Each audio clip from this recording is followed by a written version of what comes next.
The opinions expressed by the host and guests in this show are not necessarily the views of Children's Health Defense.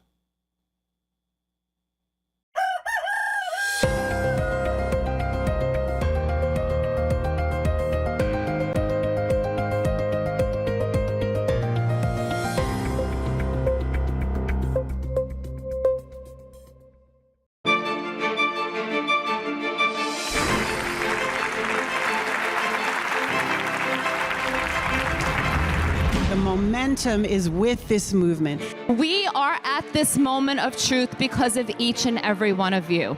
We would never thought that Bobby would be our health secretary. I mean, come on, we're in the best place we've been in for ages. Top scientists and doctors, once they look at this, join our side.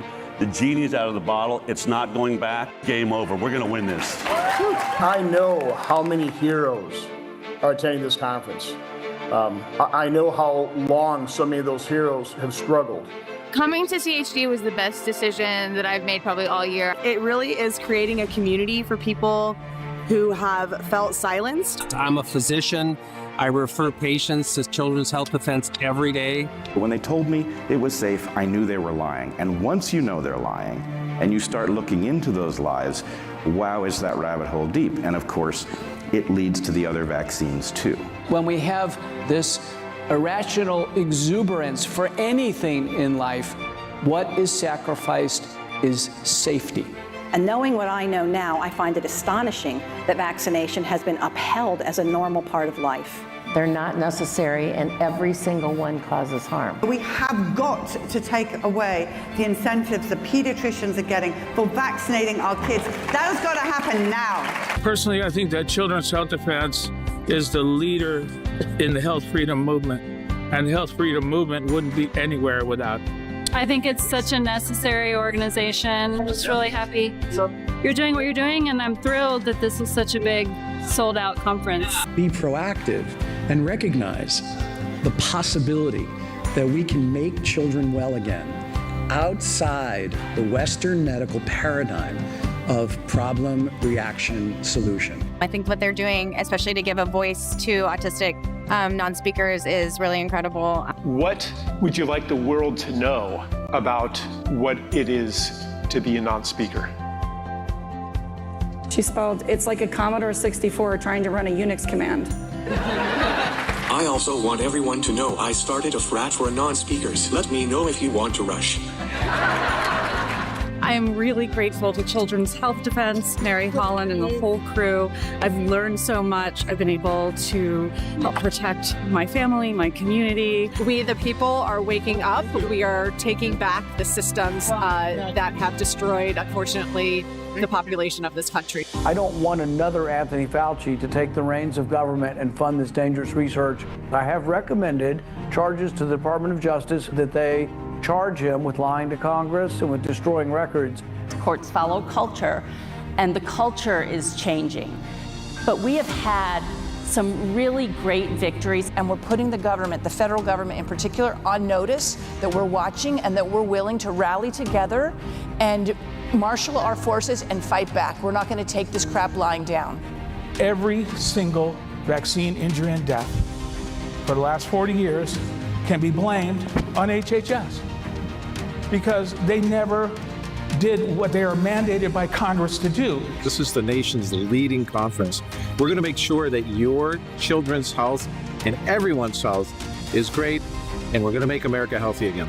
If you get the chance to come to a future event, you need to come because it will change your life for the better. I am so proud to be part of what you do. This kind of meeting is so essential. The courage of the parents to be counted, the courage of my colleagues here to stand up and be counted. Those people in Washington are not the solution for our problem. We are. We are. Now look, I'm just a lawyer here. I'm a word merchant. I can only do my thing if I have folks like you who are motivated to make change. I want everybody to stand up and say as loud as you can, get off the couch. The biggest challenge that humanity is facing, which is really a fight for and a struggle for freedom, like what we are entitled for. It's amazing to see this many awake people in one room, and let's keep going. We are just at the beginning of this momentum we have out of this particular moment in time. Every shot, whether you miss it or whether you make it, is a stand for freedom. And every stand gets us closer to victory.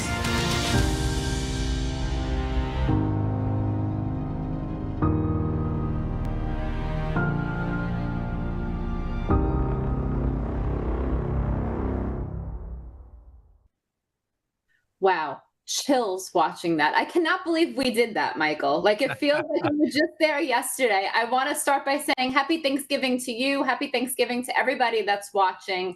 And watching that clip makes me so thankful for our community, for our moment of truth, for everything that we've been doing for decades to be heard and to be seen. And those clips are so powerful. And just seeing all those people there and hearing what CHD means to them gives me such a heartwarming, joyful feeling, especially being here on Thanksgiving, something else to be thankful for. Yeah, happy Thanksgiving to everybody. I'm thankful to be back at Children's Health Defense. A lot of people might not know because I'm on CHD TV a lot, but a lot of that was volunteer work. I just came back to CHD in July of this year. And when I came back, Stephanie was already in full steam ahead mode with this conference, which she only had 5 months to head up a team and to get done. So I'm very grateful for Stephanie, the conference team she put together, Craig, who helped lead us, Mary Holland, the whole organization. It was, Steph, like I'm thinking about a bunch of the different planning moments that we had going into the conference. I knew it was going to be good. I did not know it was going to be this good. I didn't know it was going to be this big of a success. And to see thank you. And I'm so thankful for all the people who came up to me and thanked me, and just wanted to take a photo or give a hug or just, a pat on the back and say, keep doing it. It was, we're virtual so often. We're in we call that, right, the Brady Bunch square so often. It was great to connect. And I still got a little high from the whole experience. I do. Yeah. It definitely, and I think that the conference planning for me was sort of like an analogy for what we've been doing in the movement, because it was like this compressed pressure cooker where we were trying so hard to get everything right and make sure everything went off exactly the way that we wanted it to. But it's a true testament to what can happen when you put your mind, your heart, your body, your intentions, everything into collaborating and working on having something come together. And despite any obstacles or things that showed up, moments of upset or frustration, it was a true labor of love. And I'm really thankful for your support and for everything that you did to help move it along. It turned out better than my expectations. I really am so happy. And being with community, for anybody who's out there right now that is heading into a Thanksgiving dinner that feels alone or somehow like they don't belong at the table that they're sitting at with their family, just know that there is a giant table in the health freedom movement that is growing and expanding by the minute every single day. So in those moments where you feel alone, it is time to find community. It is time to look into some way that you can be connected with like-minded, like-hearted people and remind yourself that we are never alone. And I think that in and of itself is something to be so grateful for today. Yeah, I think it's very much like Catherine Austin Fitts said in the clip, get off the couch, right? Maybe not today. Maybe Thanksgiving you stay on the couch. You chill out today. That's okay. But overall, that's the idea. Like Stephanie hasn't been on the couch in years. I haven't been on the couch in years. We are out here. We are doing this, whether it's in our own states, whether it is nationally, whether it is in DC, whether it's virtually, whatever it is we have to be doing. Planning this conference, putting all-nighters in, putting everything we have, at times, breaking down, at times coming like almost at each other's throat. It's like a part of the process when you do something this big, And I just want to share a couple of like behind the scenes things that are sticking out to me right now. At some point, Steph, I forgot who it was. Someone said, we're going to do Vaxxed Reduxed. That's what we need. And it was like we all disagreed on everything, but everyone agreed on that. Everyone was like, that's it. Because we're going to be in Austin. Dell's going to be there. Polly, Brian, we'll get them all on that stage. They have it. Mary's Andy. Mary's going to do the emceeing it. Mary was able to make the calls to all these people, to say, oh, come on, you got to do it. And at some point, I forget who said it. Somebody said months ago, before it happened, when they come out, I bet you they come out to a standing ovation. And they sure did. When it was our very first panel, we made it the first panel. These people come out on this. You introduced them. You give them a fantastic introduction. And the whole place stood up. And it set a culture at the Moment of Truth conference for standing ovations. Well, I saw more standing ovations at this conference than any conference I had been at. I mean, it was deserved. We had like just one of the best lineups I've ever seen. 2 sitting senators, 1 retired House of Representative, Congress member, a sitting Surgeon General, and on and on. It was deserved, but there was just something about that first panel, like kind of in a way where it all started. Of course, it started before Vax, but in a certain sense, Vax was a breakthrough moment, was a moment we all remember. And to see them up on stage and before they said a word, everybody give the standing ovation. I think I knew we had something special, right at that moment at the start of the conference. Like, wow, we predicted this. Like, we planned for this and we predicted this. That was a really, really great moment for me. It was an awesome moment. And I feel like it just starts things off where people can remember, like I said in the opening, from the fringe to the forefront. Like, for so long, we have been sidelined. We have been labeled crazy, zealots, like just people that are out there. And now this conversation is happening on the main stage. And that's pretty amazing to sit there and reflect on where we've been and where we are now, and more importantly, where we're going, because the momentum is there. So one of the things that I thought was very interesting, I got called in to be the pinch hitter on the EMR panel at the last minute because one of the people that wasn't able to be there, they wanted me to step in for the advocacy, which I am working with Miri Meckenfalls, who's our director of that department. So I was like, great, sure, let's go. I could not believe how engaged the audience was with the keynote that happens leading into the EMR panel, and then just seeing so many heads nodding and people taking voracious notes, because it is an emerging threat that is really creating a lot of upheaval in our movement. There is so much going on. And like I said on the panel, with the vaccine, we ultimately get to decide what pierces our skin or does not pierce our skin. But when it comes to these towers just popping up everywhere and anywhere you can think about, your neighborhoods, your schools, your parks, your playgrounds, it's really scary. So it's really cool to see these 2 groups of people that most times don't work together. A lot of people that are in the cell tower world are not in the health freedom world, but we've seen this bridge being crossed together where people are coming together on the issues for our children, because at the end of the day, the why is the reason we get up off the couch. There's many days where we want to sit on the couch and just nestle under our blankets, but the why is what keeps us going. So I was really encouraged to see how those 2 worlds melded together and how people were so interested and really engaged in that conversation about what's going on in the EMR space. Yeah, I saw it too. It was 2:30 on the last day of the conference, and I walked all the EMR panel, and I walked all through all the tables. There was 1, 2, or 3 people at every table taking notes, and the room was filled. And that really did have an impact on me. There was a small group of people who came exclusively for EMR, but the larger group were people who were just captivated by it, who just realized they needed to get this education, realized they didn't know enough about it. That was a really great moment. And one of the not so great moments, which was also great, was to see that we had some intrusive press. We had actually Brandy Zadrozny of MSNBC essentially sneak in unethically into the Saturday night dinner with Russell Brand and Cheryl Hines and report on us. Something that's a little shocking for a mainstream media reporter. to be doing, not showing credentials, and essentially, it's almost like they're going undercover. That's not really a respectable thing. There was also some reporters who went into locations, did things they weren't supposed to do. Welcome to the big league, CHD. I mean, this is like, this is just part of what happens. And I think the message is very, very clear that, health freedom is mainstream, and Children's Health Defense is leading this charge, leading this movement into spaces we've never been in before.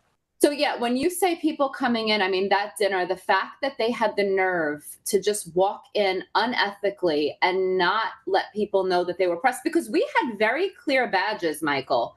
The badges said press, and we had a list of people that were not allowed to come into the dinner. So it's shocking that someone would do something like that, but it just goes to show that, people want to be where we are. So we're going to do it again. I don't know when. We learned a lot from this conference. And I think that while everything went super smooth for the most part, there's always lessons and opportunities for growth and ways to make things better. So we're definitely at the point now where we're sort of looking back and reflecting on what went well, opportunities for growth. And we are going to continue to strive to make this conference better and better every single year for the people that show up.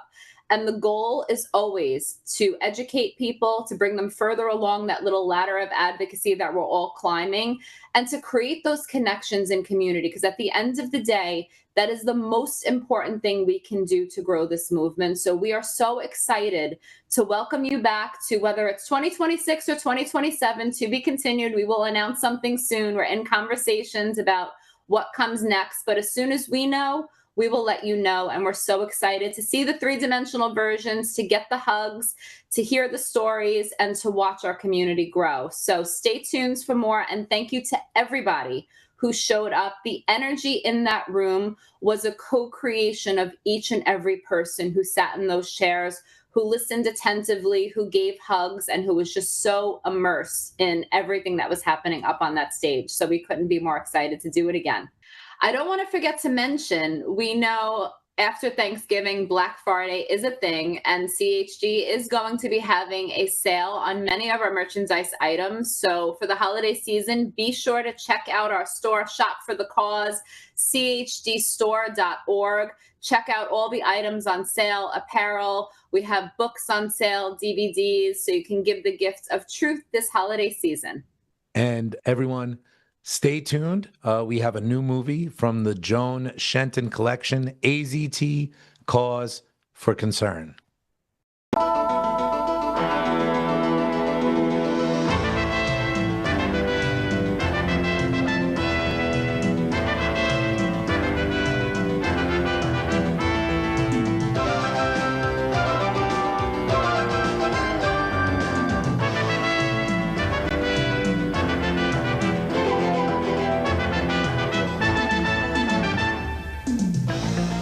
Tonight, Dispatches challenges the claims made for the main anti-AIDS drug, AZT.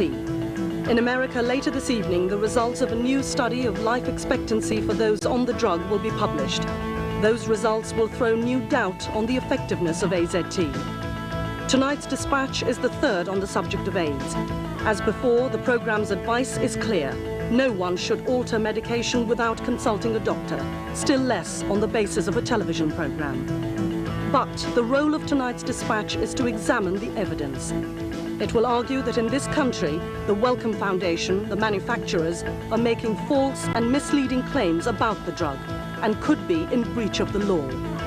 That's AZT, Cause for Concern.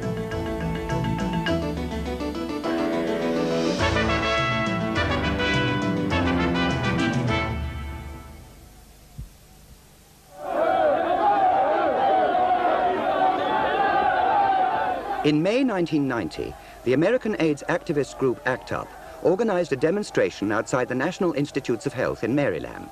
They were protesting about AZT, or zidovudine, the only approved drug for AIDS at that time. It wasn't working, and ACT UP members wanted more research effort put into finding a cure for AIDS. This was a remarkable about-turn, because 3 years earlier, other ACT UP demonstrations had clamored for more AZT to be made available at a cheaper price. What had changed?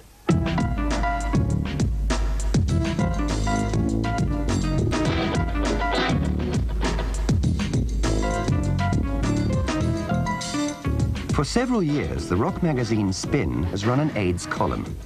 In it, journalist Celia Farber has kept a close and critical watch on AZT. Attitudes about AZT have changed dramatically over the last couple of years, and especially in the last year. The leaders of the gay community in the major cities here were on AZT, many of them, in the beginning, and then when it stopped working for them, they turned around and they said, it isn't working, whereas initially they had defended it so adamantly. A lot of the people who were involved with ACT UP and who were on nucleoside analogs like AZT had bad experiences with the drug eventually. And then there was a panic, and then there was this realization, this horrible disillusionment that indeed the drugs that they were begging the government to get into their bodies were in fact very ineffective, if not toxic. If they were aware that the drug had unfortunate side effects, why were people so anxious to take it? Because there didn't seem to be any alternative. The propaganda was that AIDS is 100% fatal, which it isn't. There is a 15% survival rate today. And of course, people were living longer, and people were desperate at that time, didn't know much. AIDS is basically political. It's been politicized, moralized in this country, and there's a lot of misinformation about the disease. Through public protests and demonstrations, AIDS activists were giving voice to serious misgivings about toxicity and the expectations for AZT amongst leading doctors and scientists.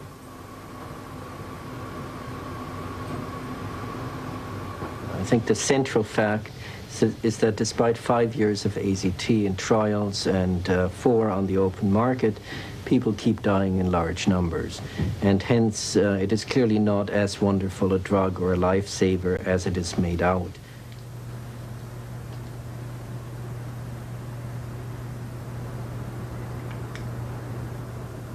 First of all, I think it's self-evident that our study does not provide the kind of benefit that everyone wished for. It can't be a secret that patients wanted something that would help them live longer. Unfortunately, it has not demonstrated that, and therefore this has to be unwelcome news.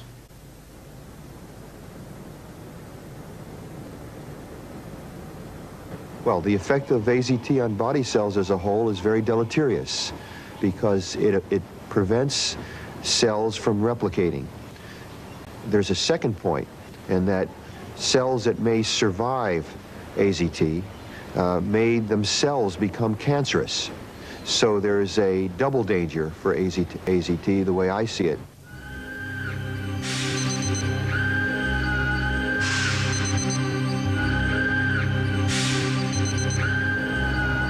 When AZT was licensed in the United States in 1987, hopes were running high. Tucked away in a corner of the massive Jackson Memorial Hospital complex is Miami University's AIDS Research Unit. Here, Dr. Margaret Fischel was one of the leading figures in the trials that led to the licensing of the drug. I think in the very beginning, when the studies were actually being designed, our greatest expectation or hope would be that it would delay progression of the disease. It would improve quality of life, decrease the severity of the disease. Although we designed survival benefits into the study, we actually did not expect to see them. At San Francisco General, Dr. Paul Volberding, another leading AZT researcher, supports AZT's early track record. The drug was approved in 1987 for use in what we would now call advanced HIV disease, patients who had substantial deterioration on the basis of a clinical trial that was really quite short, but a trial that showed, compared to placebo, a rather striking difference in the mortality rate in patients with AIDS. So we started our experience with the sense that this was a very active drug clinically, but with still questions to be answered about the appropriate use of the drug, the appropriate dose of the drug. The results of the early AZT trial on people with full-blown AIDS appeared to be so convincing that the drug was given a new fast-track approval by the United States Food and Drug Administration before any long-term toxicity trials in animals had been completed. These new regulations specifically will have special criteria that would apply to immediately life-threatening conditions, recognizing that such patients are willing to accept the greater risk than that which normally would be the case. The Wellcome Foundation, UK manufacturer of AZT, saw its shares spiral upwards. AZT was to be the new wonder drug. Then, in 1989, after further trials were terminated early in the United States because results looked promising, it was announced that AZT could be used not only on people with AIDS diseases, but in a much larger group, with HIV and low immune cell counts, but no other symptoms. Wellcome's shares soared to new heights, adding £1.4 billion to the company's UK stock market value in one day. Today, annual sales of AZT are worth around £170 million. Opening up the drug's use to so-called asymptomatics means a substantial increase in the number of people who could be prescribed AZT indefinitely. In the UK, the estimated number of HIV-positive people is 50,000. In the United States, it's around 1 million. This 1990 US poster campaign, Living with HIV, was co-sponsored by Burroughs Wellcome. People were encouraged to get tested for HIV. The posters said, "Early medical intervention could put time on your side." as AZT was the only approved drug for AIDS at the time, this was a way of increasing Wellcome's market for the drug. I think it's a disgrace. It lures people into the belief that if they're HIV positive, they should go and get themselves tested, and that there's an answer that will keep them alive, and that's far from the truth.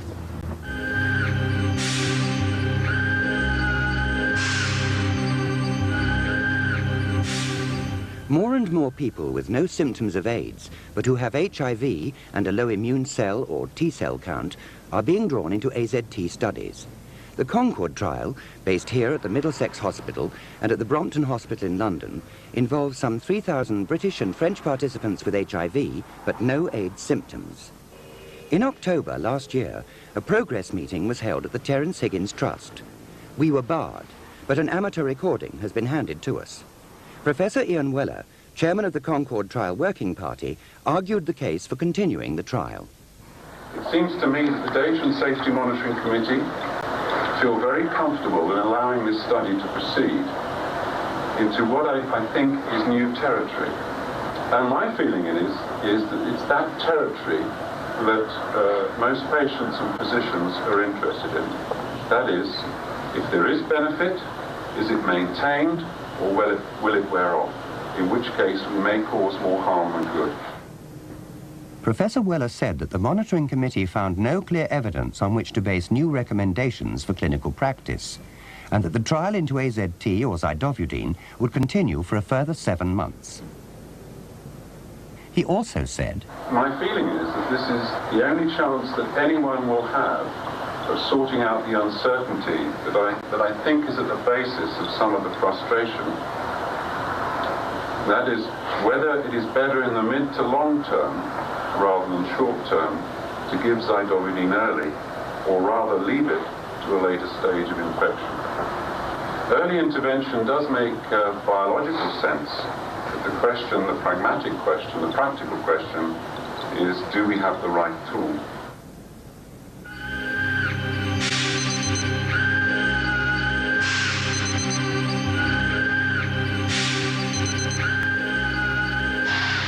AZT was first developed in 1964 as a cancer chemotherapy drug. It was designed to destroy proliferating cancer cells. Later, at the US National Cancer Institute in Maryland, it was tested as an AIDS drug. Normally, cancer chemotherapy drugs are used for limited periods, but AZT is given for open-ended use. Its effect on the body can be very serious. Some people simply can't tolerate it and suffer vomiting, muscle pain, and unendurable headaches. Lower doses produce less side effects, but on high doses, bone marrow cells are affected, with up to 30% of recipients needing blood transfusions. I believe that the drug, AZT, can have at least 2 important areas of toxicity, and that is the inhibition of production of critical white cells and also the production of malignant cells, such as lymphoma cells. These 2 courses can be monitored, but they can also reach the point of no return where nothing can be done about it. So even with monitoring, these toxicities can be life-threatening.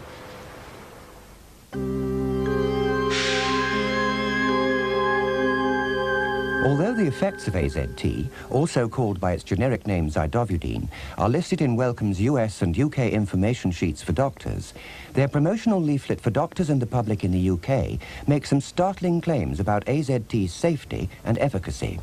For example, it states here that doctors can manage the serious blood problems and there are no life-threatening toxicities associated with zidovudine. These and other claims have encouraged some doctors and patients to embark upon high-dose therapies, sometimes over long periods of time. There is evidence that some of these claims are false and others seriously misleading. There are worrying differences and omissions between the US and UK doctors' information sheets.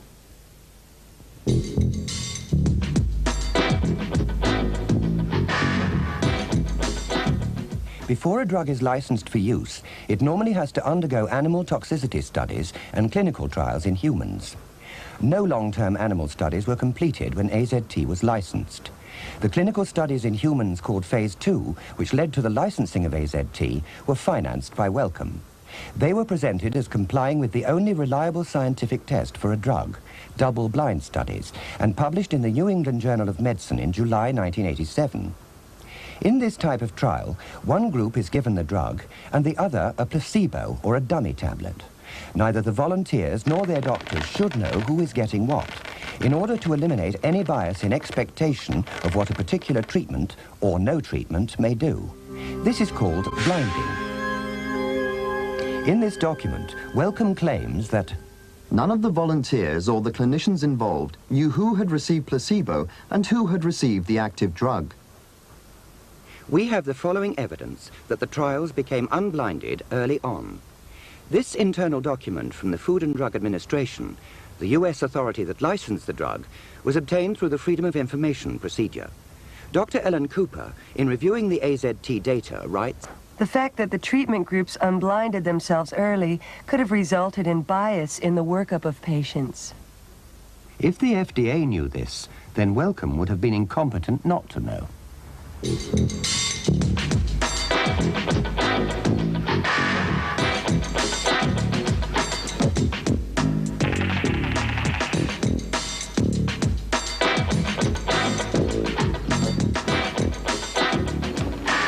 How's it going? Oh, hi. Through the pages of the New York Native, a gay weekly newspaper, journalist John Lauritsen, author of the book AZT, Poison by Prescription, and deputy editor Nina Ostrom have kept up constant pressure about inconsistencies in the events that led up to the licensing of AZT. There were so many contradictions. But the real horror of this study only became apparent after going through documents which were obtained under the Freedom of Information Act. And it indicated that there had been not only sloppiness of every conceivable sort, but that there had been actual cheating in a number of areas. It indicated that the study had become unblinded very quickly in the first few weeks. Although it was planned as a double-blind, placebo-controlled study, in fact, it was nothing of the kind. Both patients and doctors knew who was getting AZT and who was getting placebo. As far as we can ascertain, everyone in the Phase 2 trial has died. Chris Babick of People with AIDS Coalition used to advise trial participants on a telephone helpline where they could get their pills analyzed. During the Phase 2 trials, we received many phone calls in our office from individuals who wanted to determine whether or not they were using the placebo or actually receiving AZT. And there were 3 laboratories in New York which would analyze the medication. We would refer individuals there. If, in fact, they were on placebo, they would make arrangements to acquire the drug, AZT. Oftentimes, they would share it with individuals who were in the trials, and thus really rendering the Phase 2 trial, unblinding the Phase 2 trial.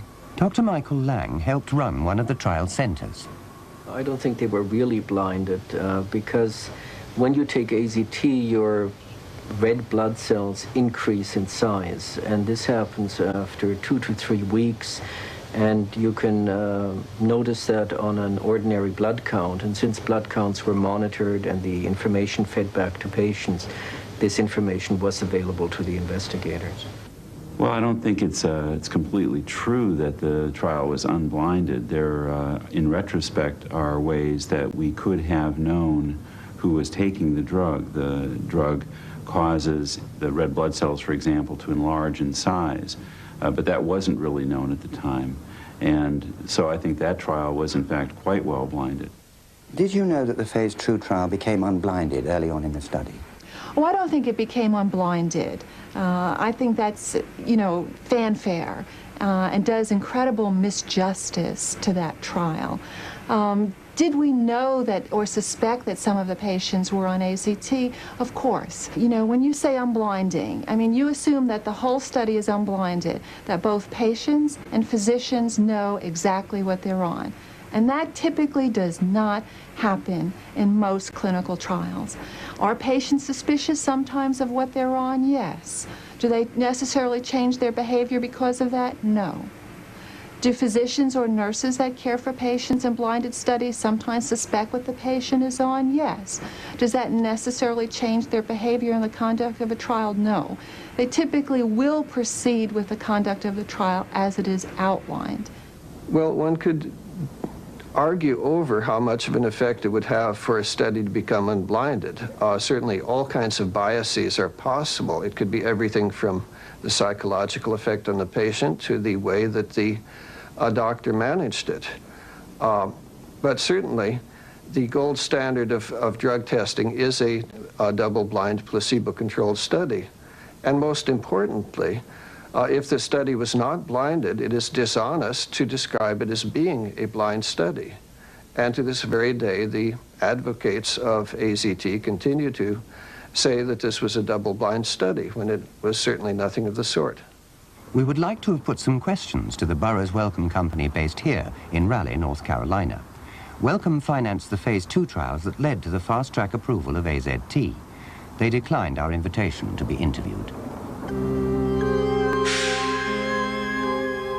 In this same UK promotional leaflet, Wellcome claims that AZT is an antiviral drug.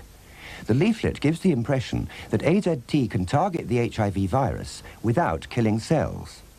Professor of molecular biology at Berkeley, California, Peter Duesberg, is known for his view that HIV is not the cause of AIDS. His concern about the use of AZT stems not simply from this view, but from a criticism of AZT's molecular activity. He objects to Wellcome's claim that AZT is an antiviral drug. That is a euphemism. It's not wrong, but it kills or inhibits all DNA synthesis, everything that's going. It inhibits the cell first, and with it, the virus. It's called E. coli K that doesn't accept DNA. Peter Duesberg and some other leading scientists claim that HIV has never been shown in humans to present a meaningful target for AZT. In order to understand these assertions, we need to examine the way in which a retrovirus, like HIV, works. The blueprint for all living cells is double-stranded DNA, deoxyribonucleic acid. But a retrovirus is different. It's made of single-stranded RNA, ribonucleic acid, which in order to replicate needs to insert itself into a cell's nuclear DNA. So a retrovirus like HIV doesn't destroy its host cell. It penetrates the cell wall and with the help of an enzyme called reverse transcriptase converts its own single strand of RNA into a double strand of DNA. It can then insert itself into the nucleus of the cell.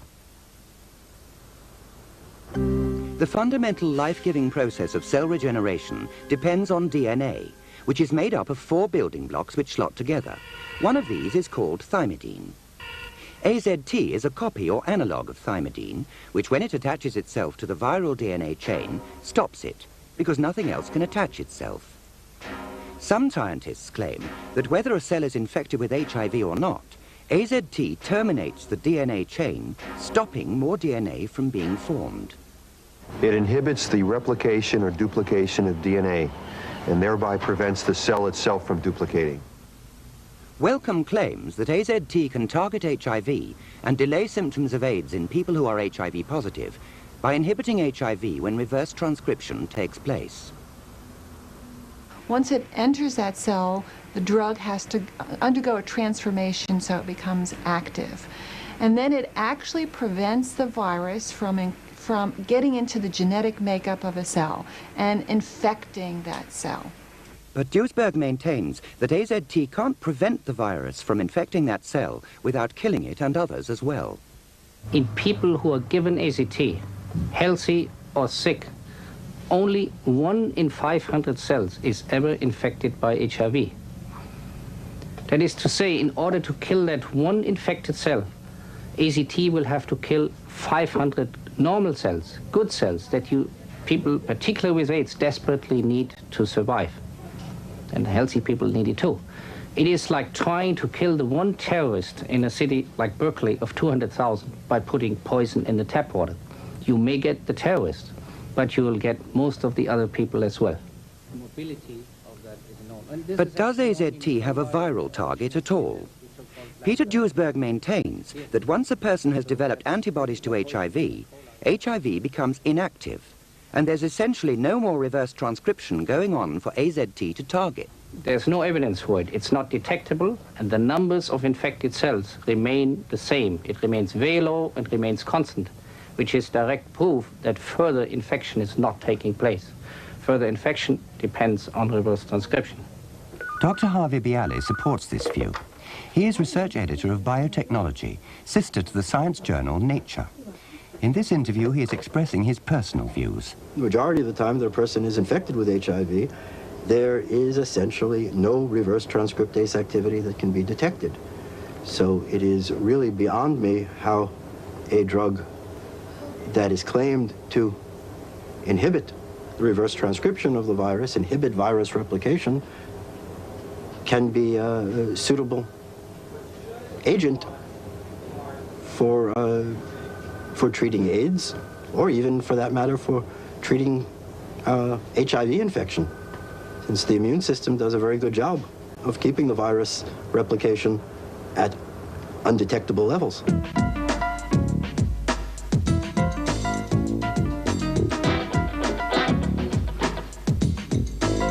On the west and east coasts of the United States, the agony of AIDS, combined with the uncertainties about AZT, have led to the growth of support groups like HEAL, run by Michael Elner, whose members seek alternative approaches to the treatment of AIDS.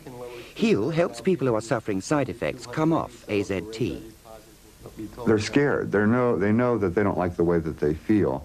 And we show them other people who come to HEAL, and there's always a good 20 or 30 people who cold turkey AZT. They just stop taking it.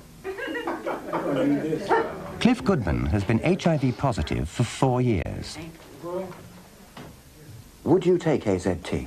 No way. I wouldn't give it to my cats. I would think it was murder. I've seen people go on AZT, and I've seen them waste and their hair fall out and their muscles shrivel below their knee, and I've seen many males become impotent. So there's no way I'm going to take something like that. You know, I think it's almost like a punishment. We don't play in AIDS at all. We really have all... Alan Roundtree had to come off AZT because he felt so ill. At first, good. Oh boy, I gained weight, and I said, boy, this stuff must be working. And then about another 2 weeks later, it did start working. The headaches came, the dizziness, the nauseousness, and the whole time I had fingernails that were so black, it looked like I had nail polish on, you know. And the upset stomachs, nothing tastes right, food or anything. And the main thing of it, it'll affect you so where you couldn't listen to people because you don't want to hear them because you're hurting so bad. And it left me impudent. It destroyed my hopes for living, you know. Welcome's AZT promotional leaflet in the UK states, Zidovudine improves both quality and length of life. Are there any data to support AZT prolonging life? I don't think that we have that the data has been made available, sir. The major problem is that with all the published AZT studies, the studies were prematurely concluded. And what happened to these people after the study was concluded is not very well known, nor is it published anywhere. Do you believe that AZT prolongs life?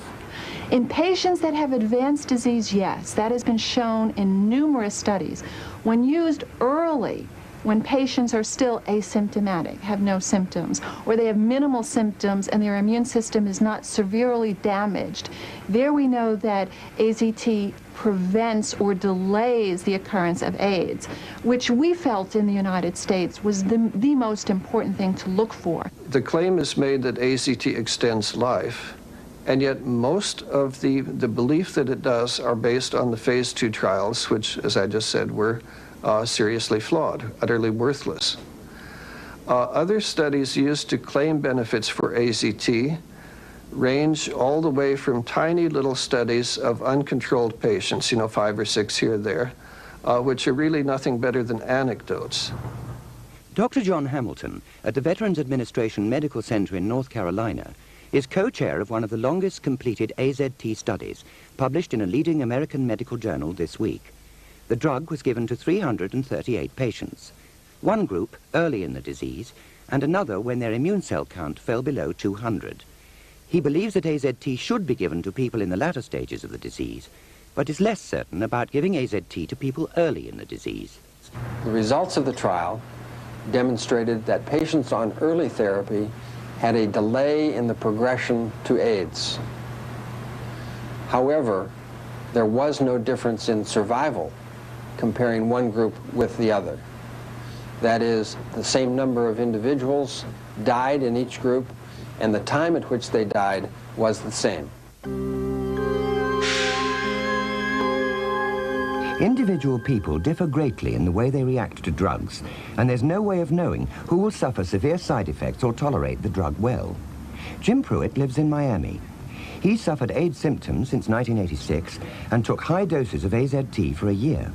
He then broke off treatment because of muscle and liver problems and has been on intermittent, much lower doses since then. Although Jim's T-cell count hasn't improved overall since he started on AZT, he says it has improved his quality of life. I began to feel better. I started gaining weight. The fevers went away. Clinically, I was doing better. My energy level returned. This was not a response that I think everyone experienced with this drug, but my response was very good. Gordon, living in central London, has had no problems with AZT. Because he had developed mouth lesions and had low blood clotting cells, or platelets, he was prescribed 1,000 milligrams of AZT for 18 months. He's now reduced his dose by half. I do accept that I'm one of the lucky ones. I, of course, accept the evidence that it is not a good drug and that it does have toxicities which can be quite severe. My attitude would be, find out all you can about it. Ideally, talk to someone who has good experience of the drug and to someone who has bad experience of the drug, and then you just have to follow your own instincts. Cass Mann is a volunteer counsellor for Positively Healthy, the London-based self-help group. It provides members with free information about AIDS and different treatments. Does he think AZT improves quality of life? No, that is not true. I've never seen it improve the quality of life.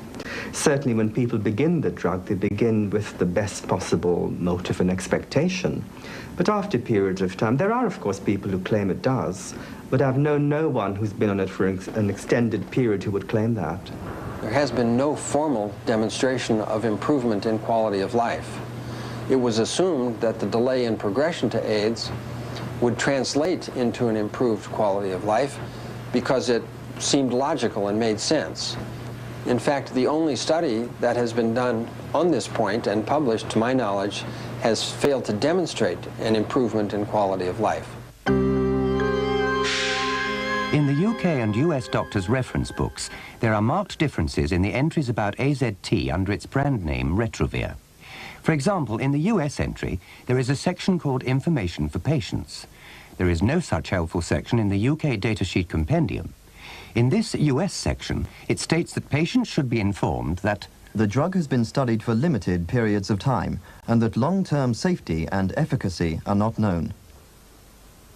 Nowhere does this appear in the UK document. There are other omissions and anomalies. Human rights lawyer Larry Gostin, director of the American Society of Law and Medicine in Boston, believes AZT can benefit people with AIDS, but is concerned that the differences in information discriminate against people in Britain. In effect, that treats patients in Britain less favorably and with less respect than patients in the United States, and that is wrong. The drug company ought to disclose to physicians, and physicians should disclose to patients all relevant risks, whatever the country may be, whatever the legal system may be. In West London, Stuart Marshall is also concerned about different standards of information.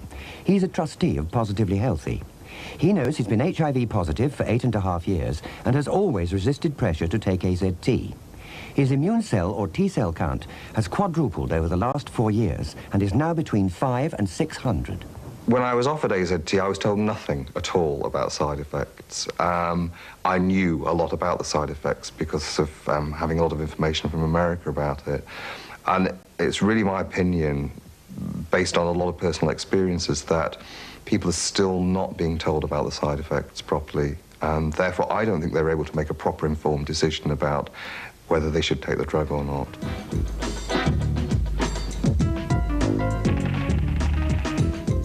Currently, in the USA, much speculation and concern surrounds possible links between AZT and the emergence of a type of lymphoma, or cancer of the blood, in the late stages of AIDS.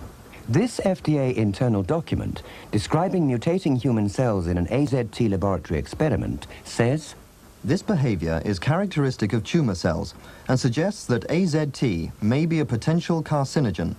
However, Dr. Volberding believes that the lymphomas appearing late in AIDS patients are not associated with AZT. The appearance of lymphomas in patients receiving antiretroviral therapy is a reflection of the longer duration of survival and the ability to remain alive and therefore, unfortunately, at risk for some of these other complications of HIV disease. So we see the lymphomas as an unfortunate reflection of our success at this point rather than a reason for real caution. Are you convinced by the explanation that lymphoma is a natural consequence of living longer with AIDS? No, I'm not. The major reason for that is that almost all the lymphoma that I have seen was a first AIDS event and occurred not at the late stages of the disease, but was the diagnosis that was made that made that patient an AIDS patient. And prior to AZT coming along, I never saw lymphoma in people who had had several opportunistic infections as a late-stage event. In October last year, a new anti-AIDS drug called DDI, with a similar mechanism to AZT, was licensed in the United States under the new fast-track system. In the USA, AZT is now being tested on pregnant women, and London's Great Ormond Street Hospital for Sick Children will soon be part of a European AZT study involving several hundred children and babies. All of this is occurring without any real public debate. Of course, no one should ever change medication, whatever the drug, without proper medical advice. Many AIDS doctors and carers are convinced that, particularly in the latter stages of the disease, AZT is invaluable. But some of its greatest exponents are only too aware of its limitations. Does AZT prevent death? No. Does AZT cure AIDS? No. No one ever said it did. It only works by preventing cells from becoming infected. So therefore, it will have limitations, and we recognize that. And that's why drug development has still surged ahead. As we've already demonstrated, it's arguable whether AZT can actually prevent cells from becoming infected without killing them as well. So what are we left with? At best, its supporters argue that AZT can delay progression to full-blown AIDS, albeit with side effects. I think the question really is one of starting the drug before the patient becomes so advanced that the side effects become intolerable. But in terms of long-term administration, I think when the contrast is taking a drug that has some possibility of toxicity versus the certainty of disease progression without the drug, I think most people make the understandable decision to try drug therapy. But critics of AZT argue that the benefit is not proven. I would say that in most cases, or in a number of cases, you do see a small increase in T4 cells during the first 3 to 4 months. Usually by 6 to 9 months, if you're lucky by 12 months, you're back to where you started from. And from there on, there's, in most cases, a general decline, so that you end up with T4 cells less than beforehand. Resistance to calls for more open debate about AZT has come from the US FDA, the medical profession, and the pharmaceutical industry. The FDA and Burroughs Wellcome in the United States, 2 doctors running the current UK Concord trial, and the Wellcome Foundation in the UK have all refused to take part in this program. Wellcome UK said this was because they didn't believe we would be sufficiently balanced and objective in our approach to the subject of AZT to make a reasonable program about it. Last week, Wellcome made another announcement encouraging the wider use of AZT. This letter, issued to doctors in the UK, describes favorable results from a trial in 10 countries involving nearly 1,000 HIV positives without very low immune cell counts. But doctors have been approached before details of the trial have been published in a scientific journal.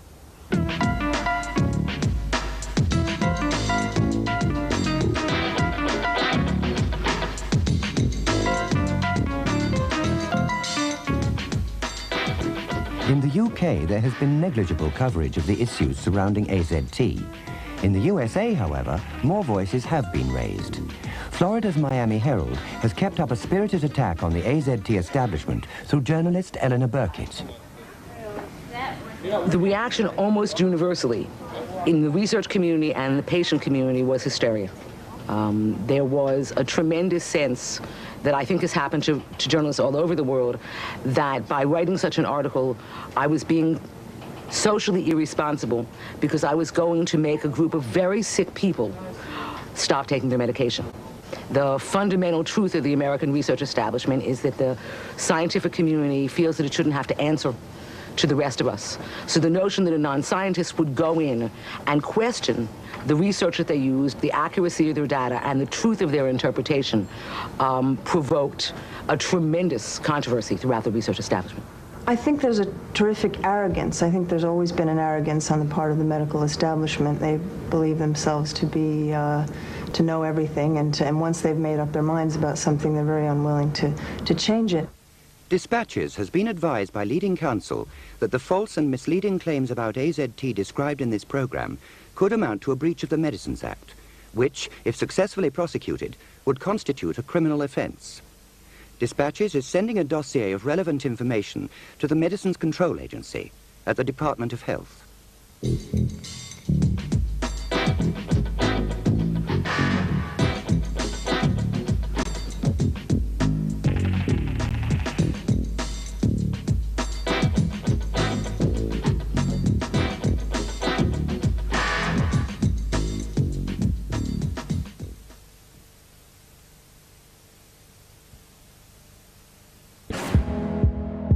This and all CHD TV programming is made possible by generous support from viewers like you. Please consider making a contribution today to keep our programming going strong. Thank you.